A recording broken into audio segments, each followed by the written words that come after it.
So yun guys, ayan ito yung mga malulupit mag-ML. Malupit daw kayo mag-ML dito? 5x5, baka may ano. Sino mga malalakas mag-ML dito? Yung guys, nandito kami sa Bukana, sa Sahan, Freedomville. So yun, magpapatournament dito ng ML. No, 5x5, pupustahan daw. Ha? Baka naman daw pabigat ka lang daw, pabuhat ka lang daw. Ha? Oh yan, no, so yun. So ito yung guys. So pinalitan yung antena, sira yung antena ni Sir Dodong. So okay na.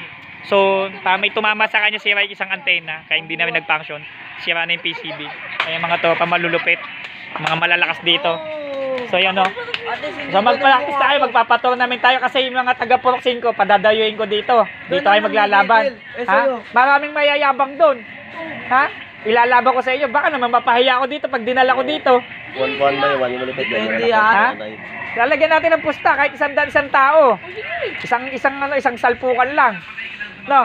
Hindi nga may yayabang ha daw, mga bata lang din. Puro naman yung hambog naman. Puro kambugan. Okay, sige po, PC mo gawa mo. Mga tropa, bahala na tayo. PC mo gawa mo, don't forget to subscribe. Easy, So man. bahala na. Easy. Thank you po.